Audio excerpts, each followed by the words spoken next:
So, ma'am, formally, I would like to introduce you to all our participants. I know most of them know who you are, but I would still like to formally introduce you. So Professor Zoya Hasan is Professor Emeritus at Jawaharlal Nehru University. Formerly, she was Professor of Political Science and Dean of Social Sciences at Jawaharlal Nehru University. She was a former member of National Commission for Minorities. Her work has focused on the state, political parties, ethnicity, gender, and minorities in India.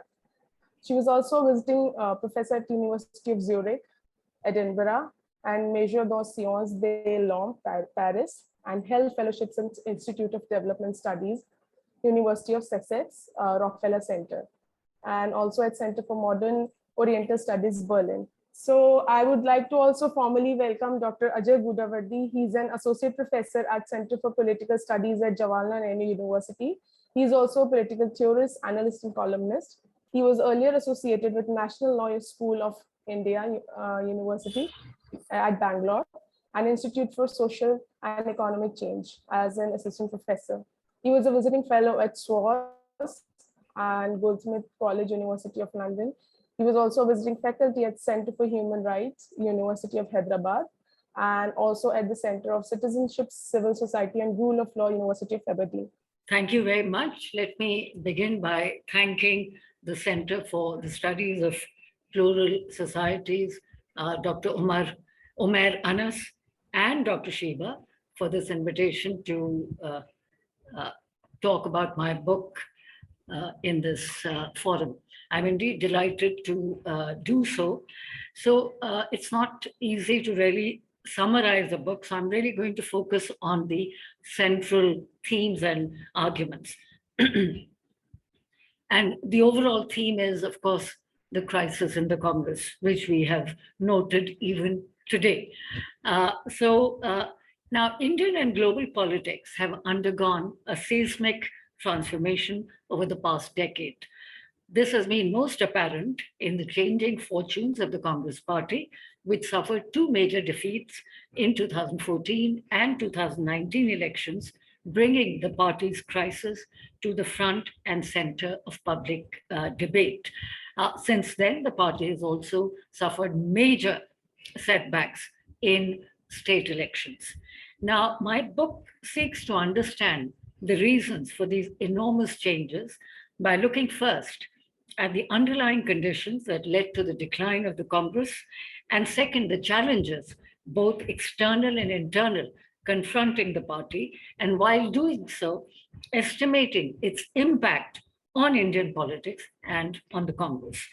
More specifically, it looks at how important ideological debates provoked by the rise of majoritarianism, the Gujarat model, hypernationalism, the secular retreat, and the curbs and restrictions on opposition have influenced party politics and Congress in particular. Now, exploring the ideological shifts that shaped the decline of the Congress makes a compelling case for the significance of the Congress story in understanding the larger political transformation underway in India. Congress's decline in the last decade is linked to these larger changes. And my argument centers around the Congress Party, but comparatively speaking, it has relevance for the experience of centrist and center-left parties in other countries, which too have suffered decline in the context of the upsurge of populist nationalism or right-wing populism. Numerous studies in the past 2 decades have explored the nature of the Bharatiya Janata Party, its rise and expansion, and the political changes shaped by this. However, very few studies have addressed the situation in other political parties, especially the Congress Party, even though in the past, of course, the Congress Party was the subject of huge academic scholarship, but that hasn't been the case in the past decade or so. The consequence has been a neglect of attention to changes taking place in other political parties, and this book directs attention to these other parties, notably the Congress, but it does so, and that's the central point, in the context of the rise of the right in Indian politics and its impact on the future of the once dominant party. The Congress party is particularly important when it comes to exploring the challenges facing non BJP parties caught in the potentially destabilizing politics of polarization and communal mobilization. Thus, it is useful to put the Congress alongside the BJP amid the rise of the right and ask questions regarding this interface and the role of polarization in changing the structure of Indian politics and in hastening the decline of centrism and centrist parties such as the Congress. These issues uh, uh, in this book are addressed through an examination of political developments from 2009 to 2019 in order to understand how and why one of the world's oldest political formation lost its place in the public imagination within a few years of its return to power. Discussed, as I said, are major debates that have been at the center of public debates in the past few years. Broadly speaking, the principal concern into this foray uh, into the contemporary history of the Congress is essentially to reflect on the decline of the Congress. And as I said, in significant respects, Congress experience resembles the experience of centrist parties in other democracies in the wake of the upsurge of nationalism and right wing parties. Now, Congress crisis, I argue, was not entirely due to factors that were internal to the Congress or because of the top leadership's centralizing drive, though important as they were, but also because of the paradigmatic changes underway in the polity, economy, and society. The Congress was both shaping and being shaped by social transformations. As the Congress was changing, so was India. Its ideology of secular nationalism, social justice, and developmentalism had fewer takers than before. This change was caused by the shift from a state regulated economy to a market and business centered model of economic growth, which the Congress introduced. The Congress tried to strike a balance between the beneficiaries and losers of this dramatic change, but not always with success. Political change, secondly, was further pushed by wide ranging reservation policies, which produced, which produced lower caste elites, which formed the nucleus of a highly vocal political leadership that began to weigh on the opposition, in the opposition against the Congress. As a consequence, political power has moved downwards. There's no doubt about that. It has moved downwards from the old established elites to new groups who have pushed for a politics of parity and representation.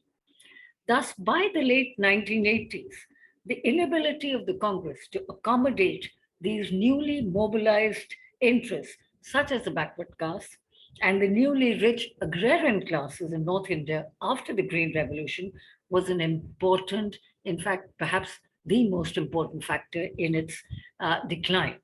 Backward castes drifted towards regional parties while the upper castes began to gravitate towards the BJP. In addition, and this is extremely important, uh, in addition to this, the Congress hold over Dalit and Muslim vote in several states began to shift away. These two groups had constituted the very foundation of Congress power, and once they began drifting away or shifting their loyalties to other parties, Congress's political dominance was truly shaken. The middle classes, and this is the third element, the classes who were the biggest beneficiaries of liberalization and globalization, too were dissatisfied with the Congress, and that itself is a very interesting subject of exploration. They too were dissatisfied with the Congress and were looking to alternatives, and they were looking very favorably to its rival, the BJP. So these lost spaces, the three spaces that I've just mentioned, were very difficult to recover for the Congress after 2015, were difficult for the Congress to recover. And after 2014, it became even more difficult to do so.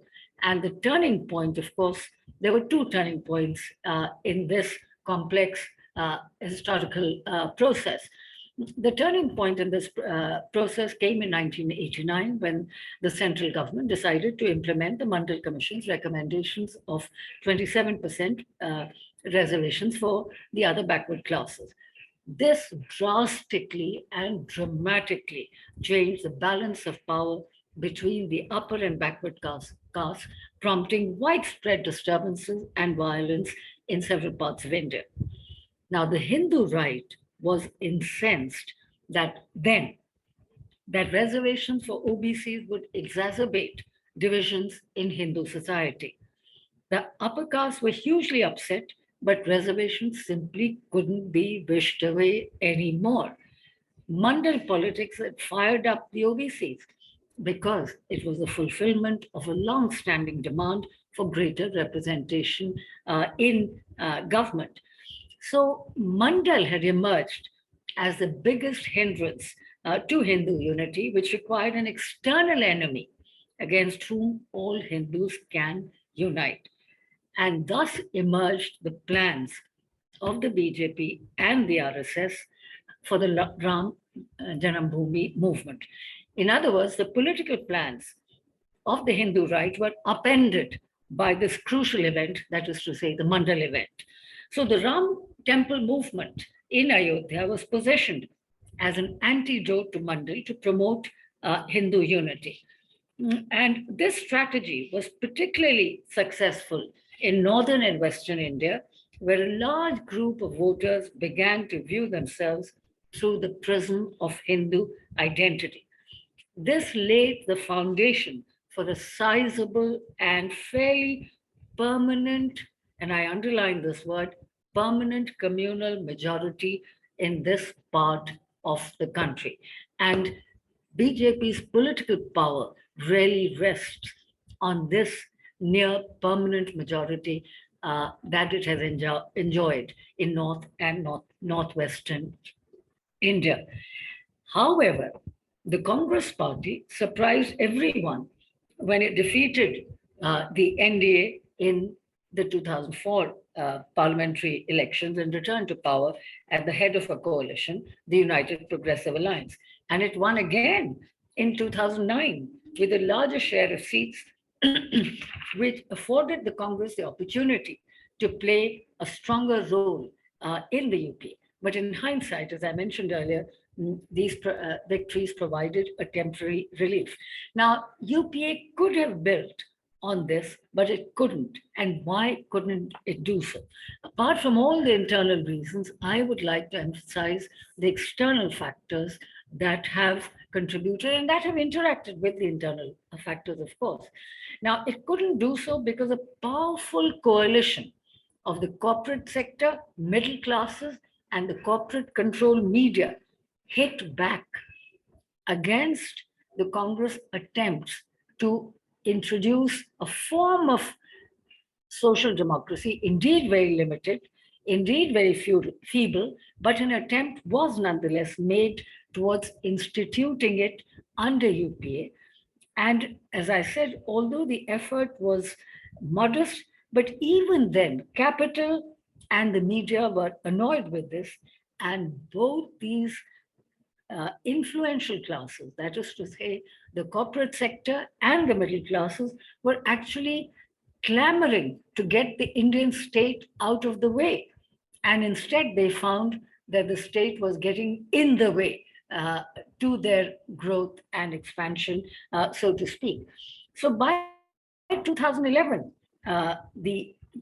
within 2 years of its re-election, the Congress was on the defensive, and the anti-corruption movement was spearheaded by the India Against Corruption, but very importantly, with the backing of the RSS, put paid to the Congress story and to the UPA story, such as it was. It was clearly the end of the road for the Congress, uh, even though the economy was in much better shape, at least until the financial crisis or the global slowdown in 2008. I would argue that the corporate sector shifted towards towards the BJP, or began to shift towards the BJP in this period, and the corporate media played a key part in this shift, so to speak, and in a certain sense, in the discrediting of the Congress and in the propagation of the Gujarat model as a haven for business and growth. And as we know, surveys before the 2014 elections found that 75% of top corporate leaders wanted Mr. Narendra Modi to be the next prime minister. This was the first time that the big corporate leaders were openly one sided in their support for a prime ministerial candidate and the political party he represented. Not surprisingly, the BJP received massive funding and easily outspent its rival. And it is hardly surprising that to this day, even before the electoral bonds were introduced, and much more after the electoral bonds were introduced in 2017, the BJP has complete monopoly over corporate spending and corporate funds for funding, so to speak, for political parties. Now, this is the background, and then this brings us really centrally to the story as it has unfolded, or the downslide, if you will, as it has unfolded. Now, the Congress Party is, of course, no stranger to crisis, but those it has faced over the past decade, that is since 2014, are unprecedented and probably the worst in its long history. They've come at a pace and scale that perhaps few in the party could have foreseen. They've raised questions and concerns about its very survival. And the Congress has faced three major challenges in a political conjuncture defined by, within quote, the great moving right show, to borrow a phrase from the cultural theorist Stuart Hall, and the polarization and divisions engendered by it. In short, it must agree to elect a leader, which it hasn't been able to do so for the past many years, and certainly not for the past 3 years, since Rahul Gandhi resigned in 2019. So it must agree on or elect a leader capable of keeping the party united, reconstruct its organizational structure across the states, and finally, and most importantly, and that is my key argument, it must project and propagate a clear or ideological alternative to the BJP.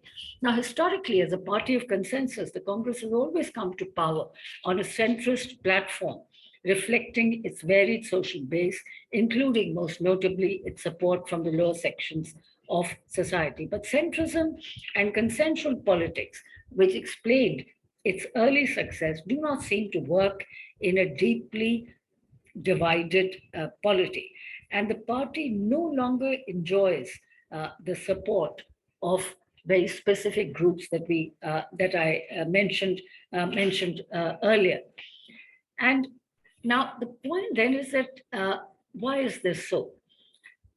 The Congress Party's decline, dramatic decline, is usually attributed to two personal factors. And if you look at the discussion of Congress decline in the public domain, as well as by political scientists, the focus usually is almost entirely on factors which are internal to the Congress.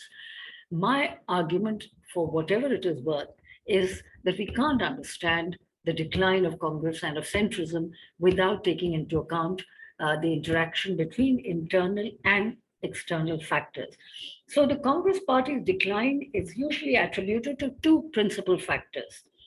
The first pertains to the ineptitude of individual leaders, their personal ambitions being prioritized over everything else, and so on. And senior leaders resigning from their respective posts, as has happened today, are classic examples of this phenomenon. Second, focus has been on the party organization, which is certainly very important. And there's no doubt that the Congress organization is in shambles. So, not now, these both of these factors are indeed important. And my book actually begins with a chapter on Congress organization and how reorganization and organizational renewal has eluded the Congress. But that said, I still argue, and I would argue, that there is a third and perhaps more formidable cause behind the Congress's waning in India's political firmament, which is the principal argument here. And this concerns the erosion of centrism as a political philosophy. Uh, Centrism, which advocates a balance between social forces without adhering to extreme positions, was integral to Congress's strategy and to its success. However, the Congress party has been wrong footed by the surge of majoritarianism under the BJP's watch. That is the point that I'm trying to make. So, in this sense, then, the crisis, as I sort of wind up and conclude, the crisis in the Congress may owe more to the party's inability to effectively counter Hindu nationalism, and so in this sense, the Congress crisis is not just a crisis of the Congress party; it represents the vanishing of a certain conception of politics, pluralist politics, if you will, in the midst of the ideological consolidation of the right. Now, the shrinking support of the Congress party then is closely linked to the move in the center of gravity of Indian politics to the right in the wake of the national community being redrawn on the basis of religious identity and communal polarization. I argue that caste does matter, but religion and the politics surrounding it matters as much, if not more, especially in North and Northwestern India, regions in which the BJP has a strong foothold at the parliamentary level and also at the state level. So the crucial divide over the past decade has been Hindu Muslim polarization. Not necessarily Hindu Muslim conflict, because I'm not convinced that there is Hindu Muslim conflict on the ground, but there is Hindu Muslim polarization that has been created and constructed with a political purpose, with a much greater gap than developing between communities or being sought to be developed between communities than between caste groupings. So, this underlines the significance of communal mobilization, not necessarily communal identity, but communal mobilization on the basis of a pan Hindu identity, marking a real shift with large numbers of Hindu voters viewing themselves through the prism of their overarching religious identity rather than caste and region in certain parts of the country, not in all. These ideological divisions have shaped the polarization of Indian politics more than ever before. And the fundamental difference between the 2014 and 2019 elections that brought the BJP to power again in 2019 makes this amply clear. In the 2014 elections, Mr. Modi's victory was made possible by his slogan of Vikas or development, although this was not spelled out as to how development would be achieved. Nonetheless, the point was made that development had suffered because of Manmohan Singh's government's weakness and policy paralysis. However, development has received a short shrift or received a short shrift between 2014 and 2019 and between 2019 and now. The aspirations of the middle classes and of the neo-middle classes were not addressed, but that doesn't seem to matter. The BJP's manifesto of 2 crore jobs had not materialized, but that too doesn't seem to matter. So even when not much had actually been done, in fact, nothing much had been done, the BJP was still voted back to power. Uh, and and the interesting thing is that, of course, the strong man was seen as the only person capable of doing something. Now, I'm mindful of the fact that in 2019, Balakot strikes played a very important part. But in addition to, the Balakot strike and the hyper-nationalism that it generated was building upon this platform. So the success of the BJP then and the failure, so to speak, of the Congress derives from the ruling party's ability to redirect Indian public discourse. And the erstwhile discourse they displaced had occupied the center stage of post independence politics in India and revolved around people's material life. The new discourse moved from material deprivation to issues that divide people through a systematic inculcation of constructed narratives, which are often false narratives. But the point is that the ruling party has been able to mold the thinking and preferences of large sections of the majority community to think that they had been victims in the past, and that they have been deprived of their rightful place in the Hindu nation. And to achieve their rightful place, they must embrace Hindu identity. Now, the interesting thing is that although obviously the majority community has dominated all spheres of economy, polity, society, jobs, everything, nonetheless, this idea of victimhood has caught the imagination of the people. And in this view, somewhere the Congress provided Muslims with an undeserved position of privilege. The only privilege that I'm aware of that they were provided was certainly that there was no imposition of a uniform civil code. And of course, they were granted certain cultural rights and the right to set up educational institutions of their choice. Now, beyond that, what privileges were given to them are sort of somehow unknown to many of us, but perhaps they exist. And so the point then is there's this feeling that now Muslims have been put in their rightful, which is to say, subordinate place by this government. So the problem then has been the inability of the Congress to provide an appropriate counter to this, and the party has swung between ideological compromises with majoritarian nationalism and plotting a frontal battle against it. It has often adopted a majoritarian undertone on certain controversial issues.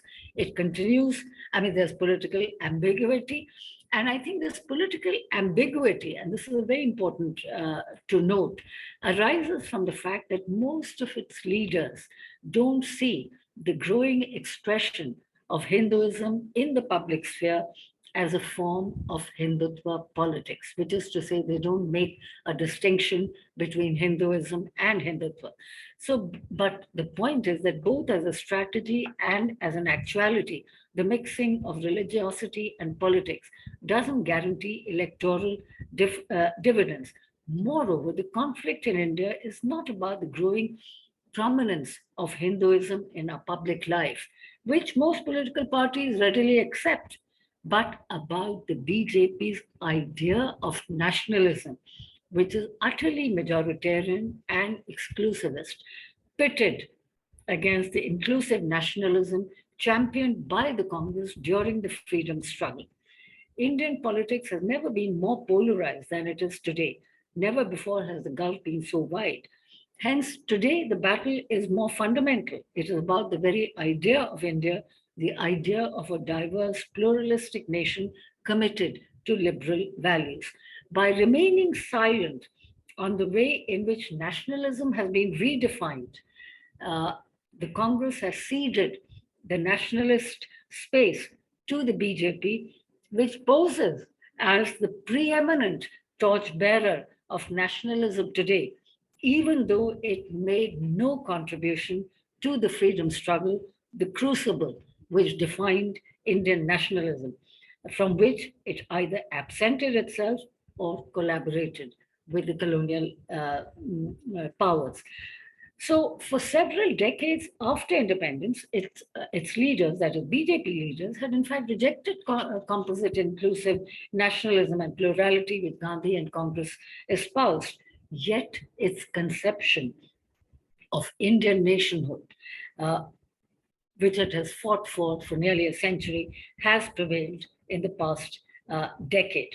In conclusion, for all its faults, the pluralist character of the Congress, which it needs to really build upon, represents a non parochial idea of India, which is politically worth preserving because India needs a credible and modern voice of liberalism to retain its uh, equilibrium.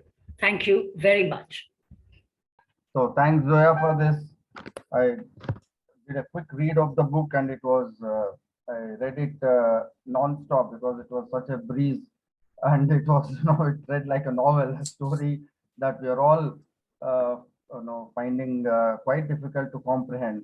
So one thing that it struck me from your presentation today is that the reasons for the failure of the Congress are not do not necessarily explain the success of the BJP. That these two seem to be really running parallel.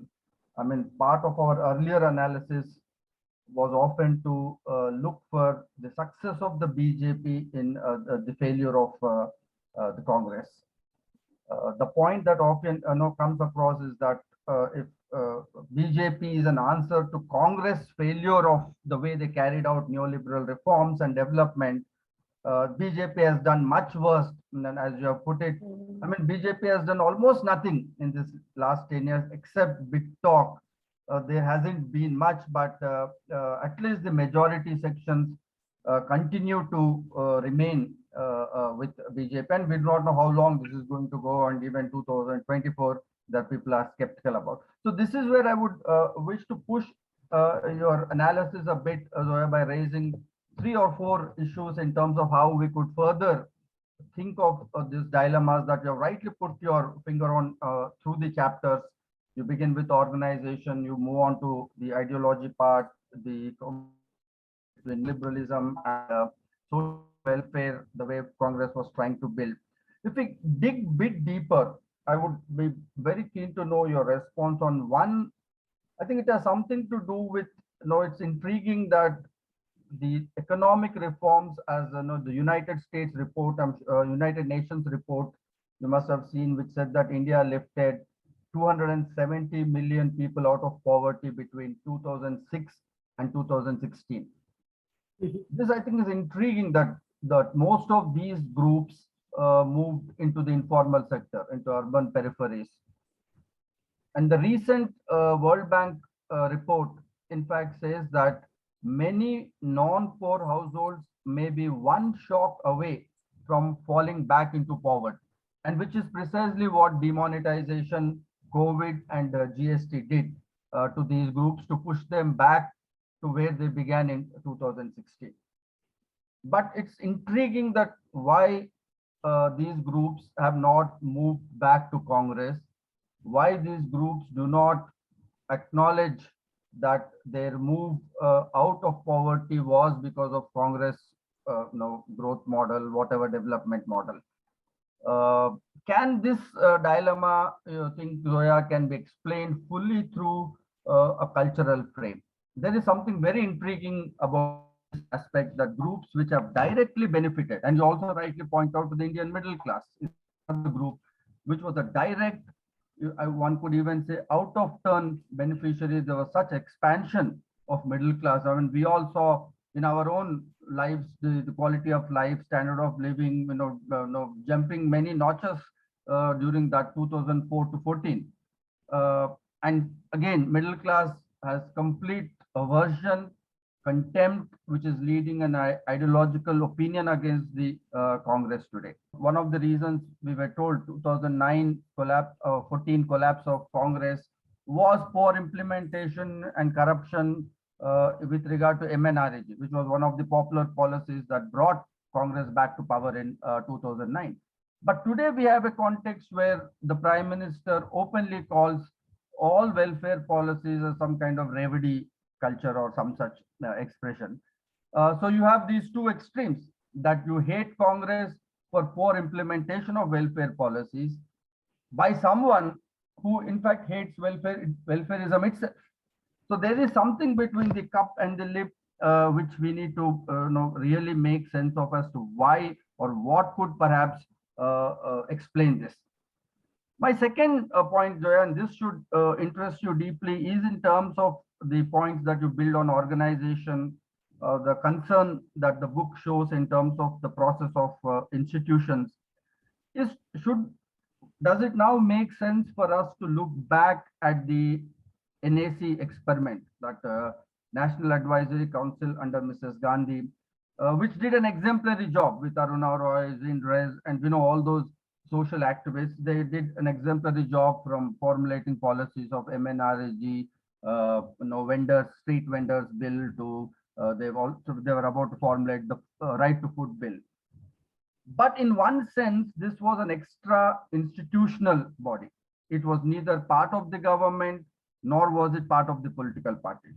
It was almost exclusively as if it was a division, as you also rightly point out, that Manmohan Singh representing the growth phase and Mrs. Gandhi representing the social welfare phase.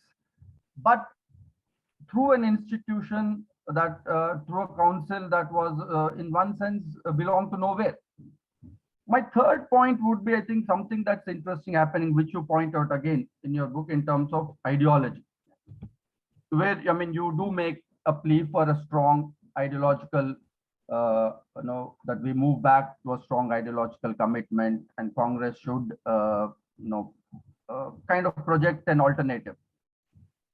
If you actually look in today's context, and this is an interesting point, it builds on your point that how polarized politics, in fact, have transformed the face of Indian politics. It's not something, it's not a kind of a minor tinkering. It is not that we can easily return back to the old kind of social democratic model.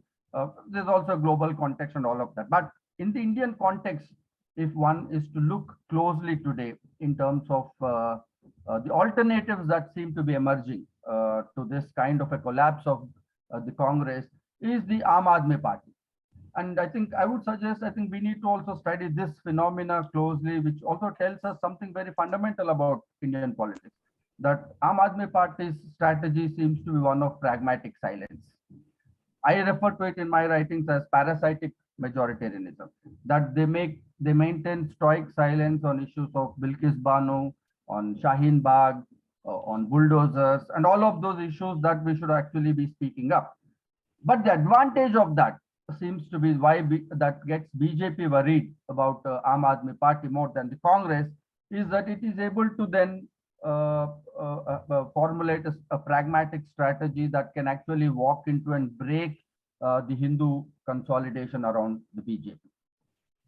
While the Congress, and most regional parties are doing this, some kind of an effective strategy, pragmatic strategy of circumventing a consolidated majoritarian Hindu vote bank by maintaining a certain kind of silence with Muslim related issues, and also other kinds of ideological issues. But they seem to be succeeding. We saw that in Bengal, we are seeing with AAP in Punjab. Now we are told that AAP might do reasonably well in Gujarat, which is not an easy thing. But where it is working, it looks like that you have a pragmatic compromise with majoritarian mindset, but you can build a different kind of a social democratic vision, as AAP is doing around questions of health, employment, and education. How do you think one should really look at this experiment? I mean, there seems to be some promise as far as the possibility of defeating BJP electorally. But in terms of ideological, political, we see that there is a heavy compromise in the way AAP strategizes. And the tragedy of it all is that the only party, perhaps in today's context, which is ideological in its nature, which is launching a direct critique of majoritarian politics, which is launching a direct critique of authoritarian politics. If you have watched Rahul Gandhi's last press conference, he began by inviting the press people by saying, "Welcome to the onset of dictatorship," or something of that kind, he said, which I think is a very direct, and I think Rahul Gandhi is the only politician in today's context in Indian politics who is taking on the RSS. There is no other political leader who even obliquely refers to the Rashtriya Swayamsevak Sangh. That it is Rahul Gandhi who directly is concerned about, and I feel that much of that concern is very genuine, is that RSS takeover of institutions and its long-term consequences for Indian democracy. But the tragedy of it is that this kind of an ideological articulation fails to break the Hindu vote bank. If anything, what we are going by, that it's only further consolidated, and it further helps the BJP in projecting the Congress as an elitist party, that it party that belongs to a certain kind of an imagination of elitism, which is very, very strange. It's a kind of a elitism. So that is institutional elitism that speaks language of secularism and constitutionalism. Therefore, we are stuck with these two poor alternatives: a compromised strategic intervention of the AAP, which we are very uncomfortable with, because we do not know what is the position on minorities, which AAP is doing through social welfareism, which I think it's becoming increasingly difficult for us to handle through cultural frames. So that's the best we have, which I think is equally disappointing, and I would love to hear your comments on that. I think the three issues that you've raised suggest that we need to go beyond that, because the Congress is sort of done and dusted, so to speak. And you raised three important issues. The first is that why is it that the 230 million people who were lifted out of poverty between 2004 and 2011 and 12, who now there is a danger that they will fall back into poverty, and yet they continue to support the present dispensation rather than looking to the Congress? Why haven't they moved back? And you're suggesting that my overall argument about Hindu nationalism, that they being attracted to Hindu nationalism and the cultural argument is, so to speak, not adequate in explaining. I take your point, but at the same time, the fact of the matter is that it is very difficult to explain, for example, the Dalit support for the BJP, which is significant in North India, without taking into the fact that they want to be part of the larger Hindu community, the larger Hindu pantheon, so to speak. Because you see, for them, reservations are ensured. For them, representation is ensured. And what is more, the groups among Dalits who felt somewhat left out and underrepresented under various ruling parties which mobilized Dalits are also now being given representation. So there is something which is representation plus, and that plus is the sense of being part of this larger community. Now, I take your point that there is something more that is happening, but as far as the middle classes are concerned, now surely that is not difficult to explain. What is more difficult to explain is the support of Dalits and backward castes and lower backward castes and so on. But for the middle classes, I mean, the middle classes who have been the greatest beneficiaries, they continue to support they support the BJP, because BJP is not in any way reversing any of what was being done under economic reforms or any of their interests. And also because the middle classes are not affected by let us say, some of the conflict, the polarization, the violence, the lynchings, and so on and so forth. None of this seems to affect them. But what is even more importantly, they seem to be attracted to this whole idea of, India is doing well, that India is now a superpower, that we are now part of the high table, and so on and so on and so forth. Now, I think all of that, this idea of India as a global power, which has been assiduously promoted by the present dispensation, is something that attracts the middle classes in a major way. Secondly, the fact that India is now part of the American axis, very so closely linked to the United States, and the Quad and various other things.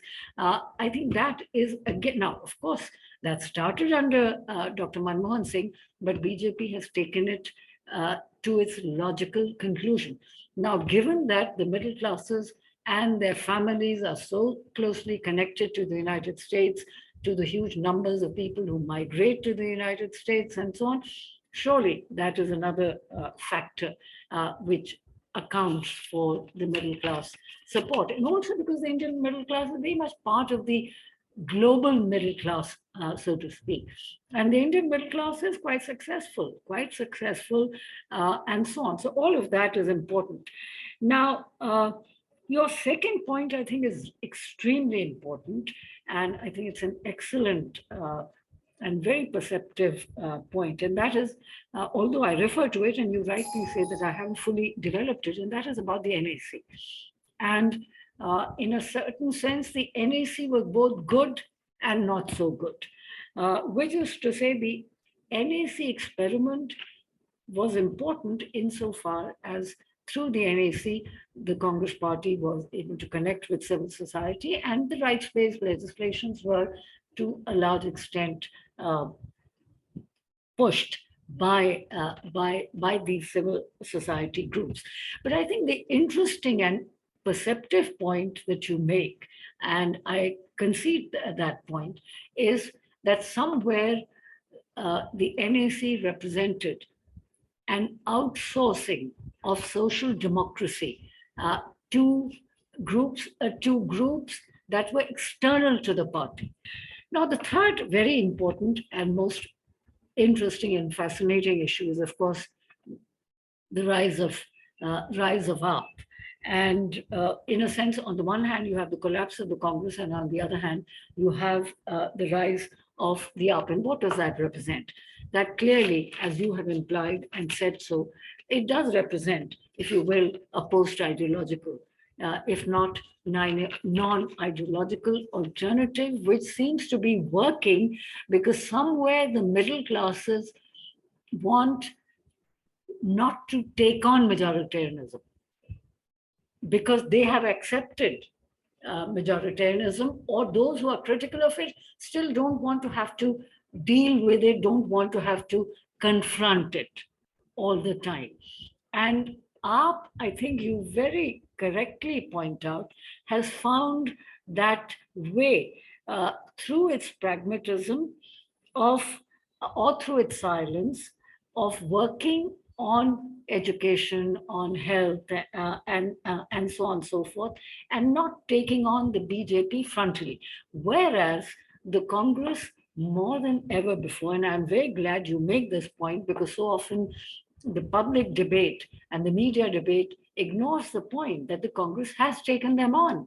And I think what is interesting, and I thought that is a brilliant point that you make, which is that that seems to be ironically responsible for the Congress to make a breakthrough, because they are persisting with an ideological counter, even though it's compromising ye wo idhar udhar. But the fact of the matter is that they are offering an ideological counter which people don't seem to want.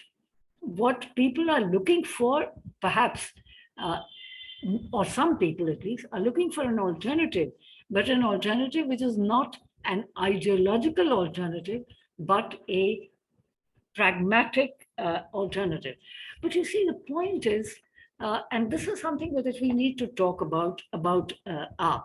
Of course, the AAP has taken no stand on CAA. It has not taken a stand on Bilqis Banu. In fact, it has taken a really unacceptable stand on the Rohingya issue. In fact, it was vying with the BJP to deport, to promote the deportation, and if not deportation, the detention of Rohingyas. So on all of these issues, either it has not taken a stand or it has taken, in my view, an unacceptable stand from any moral or political standpoint. But that apart, how far can a party go with education and health? Because the party has not been able to do anything on the employment front in Delhi. Nothing. They just talk about it, but nothing. They are offering the same alternative, which is that people have to give employment, entrepreneurship. And we have all seen so many advertisements, much like what the Prime Minister talks about, that people should not be asking for employment, they should be giving employment to themselves and to each other. So they have, frankly, nothing to offer on employment, which is the biggest issue in the country, given that unemployment is at its highest in the last 40 years. They are, frankly, clueless on the economy. They have very little to offer on nationalism, except a kind of diluted Hindu nationalism. And above all, they are promoting a personality cult. I mean, there is one person, there's personality cult on one side, and there is a personality cult that is of Arvind Kejriwal. I was so amazed when I saw, and which I'm sure most of you would have also seen, this press conference about with Arvind Kejriwal and Manish Sisodia in Ahmedabad after the CBI raids on Manish Sisodia's residence, where in the presence of Arvind Kejriwal,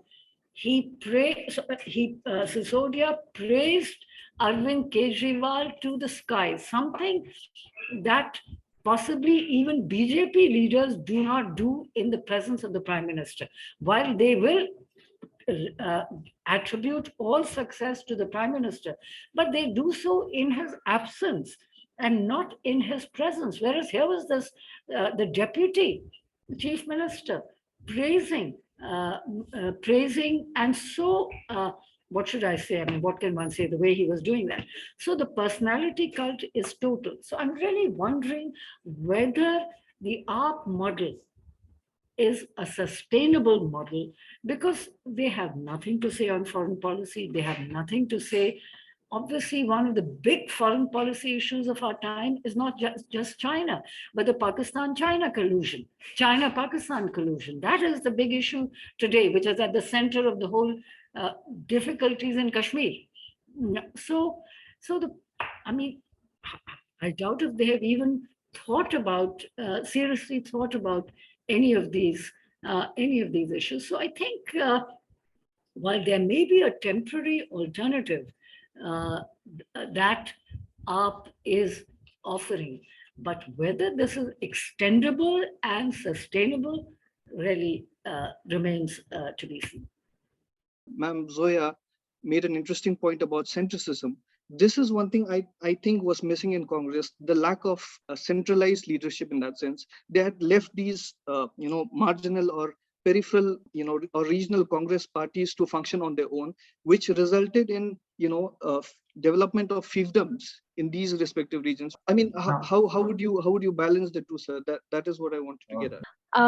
My question is the threat of an external enemy, that is of the Muslims, greater than the experiences of exploitation faced by Dalits within the Hindu religious system, that they are able to overcome it and believe in a pan-Hindu identity and perceive Muslims as a greater threat or as the a larger threat in that sense? And secondly, and the final question is this, if this is at least partially correct, then how has the Congress responded to the parallel emergence of these two seemingly contradictory tendencies within the lower caste groups, so to say?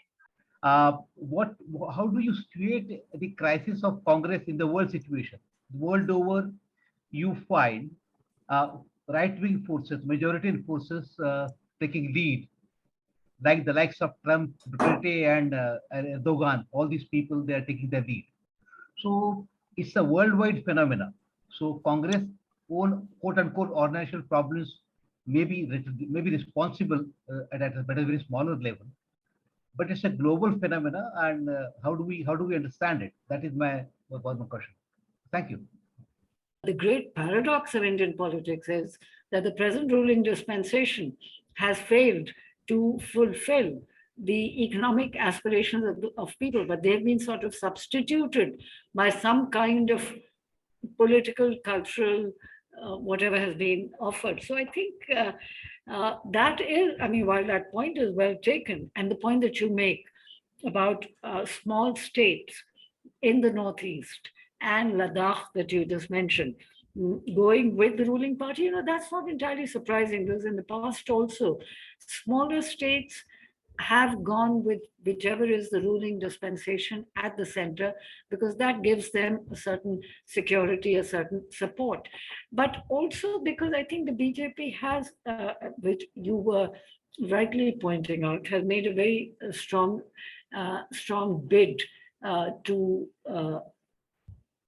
focus its attention on these parts. But let's not forget, in many of these states, not Ladakh, but in the northeastern states, it's basically broken the Congress. And even though it did not win elections, that did not deter the party from forming the government. And and defections are very common in smaller states, including, the Northeast and Goa as well. And we might well see it in Jharkhand, which seems to be ripe for various political operations. So I think how much support the ruling dispensation has in these states is something that we will be able to assess only a few years from now. Right now, obviously, the attractions of power are playing a very important role in giving the BJP a head start in these states. And in many of these states, I think ideology doesn't seem to matter. Obviously, power matters much more. I think you made a very, very interesting and important point about the contradictory tendencies and between, as it were, the internal contradictions within Hinduism, the exploitation, the discrimination, or the persisting discrimination that is faced by certain groups, most notably Dalits, and how that has to some extent been papered over through a focus on the external factor or the external enemy. Now, that seems to be the plan of action which has worked. And the point is that clearly certain groups have been taken in by this strategy. But I think what is also important to remember is that obviously BJP has offered something to them by way of greater representation to groups that were neglected, not just by the Congress, but by other parties too. So it's not just rhetoric, but it is also concretely speaking representation. And let us not forget, the Prime Minister is himself an OBC. And surely he is, as it were, a standing example of the success of OBCs in politics. That someone from his background, from his very sort of modest background, has obviously reached the very pinnacle of power. The present Prime Minister has, in a certain sense, come to power through his own hard work, and it is his popularity which has enabled the BJP to come to power and to be re-elected. And the fact that he is an OBC and he kind of, and this anti-elitism that he often, in a certain sense, in different ways, speaks about, comes home to people because he is, as I said, himself an example of the success of non-elitism, if you will. It's another matter that he's very close to the economic elites. I mean, that is something that we should not forget, that while there is anti-elitism on one side, but he's very, very close to the most, to the richest people, to the very rich corporate sector. Now, Subhash Gattade's point is again important, and I'd like others to weigh in on it, and perhaps Ajay in particular, and Ajay can also weigh in on some of the other issues that very important issues that have been raised about the crisis of the Congress being a crisis of parties like the Congress in the world. So obviously this has to do with, and I want Ajay to weigh in on it because he has been writing about populism and about right-wing populism as well. I don't know if he will call it right-wing populism, but certainly he's been he's written a book on this. So I think this whole issue, so in a sense, we are living in a conjuncture, which is both right-wing and yet populist, not only in the right-wing sense, but populist in some kind of popular sense, a kind of popular consciousness, if you will, which is a very interesting combination of anti-elitism, of of a cultural assertion by certain groups, and so on and so forth. So it is right wing, and yet there is obviously something more over there. So in a way, yes, I mean, the Congress dilemma is by no means unique to the Congress party, because it's not the only centrist party which has been sort of pushed out from its pedestal, so to speak.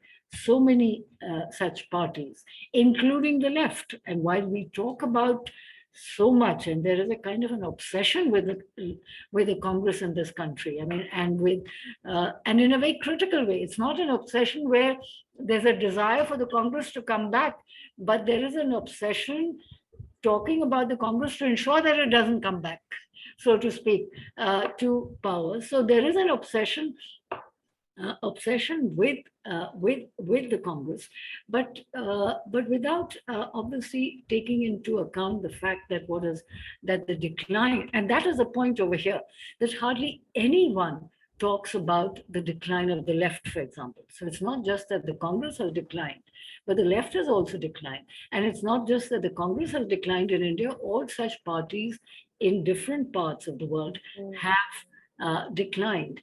So there is a larger conjunctural change, so to speak. And we are at a particular moment in history where obviously some of the politics which first came to the forefront immediately after the Second World War in Europe and in so many parts of the world, which led to social democracy, and a kind of economic regeneration in Europe and America and in Asia also later, but surely from the 1960s and 70s, and in India to some extent in the 1990s. Now, all that moment has both created the conditions as well as obviously things have gone much beyond that. And the economic change and the technological change and the communication change has all together contributed to this situation. But I think we should not miss the other part as to why BJP is so successful. It's not merely because of its communal agenda and all that, but it also represents a certain moment of social democracy, which it's giving a shape in terms of assertion and the incivility and all of that.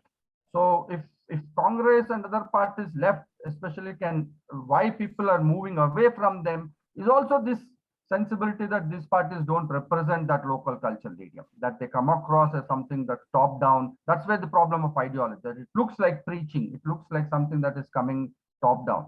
So they'll have to find a different language to articulate. I don't think the sensibility they're expressing is something completely lost. We only need to recalibrate it. And part of the BJP's echo chamber is to make us feel so defeated and so irrelevant that we feel that it's almost a done and dusted. Many say 2024 done and dusted. I don't think it's a very open case, and it's more the failure of opposition that they're not able to get their act together, not only in terms of electoral arithmetic, but in terms of a narrative. And that's where I think BJP has a strength, because they genuinely come from non-elite social backgrounds. As you pointed, I think Prime Minister's own personal experience of making his way up, I think, counts a lot, which I think Rahul does not have that advantage. So these are things I think we should, I think, leads for further and more optimistic discussion. And I think your book gives us that opportunity to remain fairly optimistic, though your storyline tells us there is a kind of a terminal decline of Congress. But I think we should keep this discussion open.